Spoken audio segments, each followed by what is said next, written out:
ஒரு 10 லட்சம் இளைஞர்கள் 41 உயிர் போன பிறகு அவங்க எல்லா சதி கோட்பாடையும் நம்பிட்டோம். சதி கோட்பாடை நம்புறதெல்லாம் ஒரு பெரிய புது விஷயம் கிடையாது. அதான் எம்ஜிஆர் செத்து போயிட்டாருன்னு வாட்ச் வச்சு பாருங்கலாம், அதெல்லாம் நம்பிட்டு இருக்காங்கல்ல தமிழ்நாட்டில் எத்தனையோ காலமா.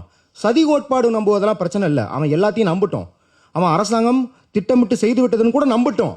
ஆனால் அதை நம்பியிருந்தால் அந்த 10 லட்சம் இளைஞர்கள் ஜஸ்டிஸ் ஃபார் கரூர் விக்டம்ஸ் போட்டிருக்கணும். ஆனால் ஸ்டாண்ட் வித் விஜய் அப்படின்னு போடுறானா அந்த மனநிலை எப்படி உருவாக்கப்பட்டிருக்கிறது?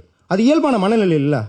அந்த பசங்க என்ன வந்து ஸ்கூல் போகும்போதுலேருந்தே நம்ம கொடூரமான மனிதர்களாக இருக்கணும், கொடூரமாக சிந்திக்கணும், யார் செத்தாலும் கவலைப்படக்கூடாது அப்படின்னு சின்ன வயசுலேருந்து ஊட்டி வளர்க்கப்பட்டிருக்காங்களா? அப்படிலாம் கிடையாது இல்லையா? அப்போ இந்த சிந்தனை புதுசு. அப்போ இந்த சிந்தனை எப்படி உருவானது அப்படின்னு நம்ம புரிஞ்சுக்கணும். புரிஞ்சுக்கல அப்படின்னா 18th புரோமையர் அப்படின்னு சொல்லிட்டு ஒரு புத்தகம் இருக்குது, மார்க்ஸோட ஒரு பெரிய கட்டுரை இருக்குது. அந்த 18th புரோமையர் அப்படின்றவன் வந்து ரொம்ப கோமாளியான ஒரு ஆட்சியாளர், கொடுங்கோல் ஆட்சியாளர், ரொம்ப கோமாளி, பெரிய கோமாளி. அதற்கு வந்து எப்படி நடந்தது தெரியல அப்படின்னு பிரெஞ்சு சமூகம் சொல்லுச்சு. அப்படின்னா இவன் எப்படி தலைவனாக உருவானானே தெரில அப்படின்னு சொல்லுச்சுன்னா இந்த சமூகத்தை வரலாறு மன்னிக்காது அப்படின்னுவார்.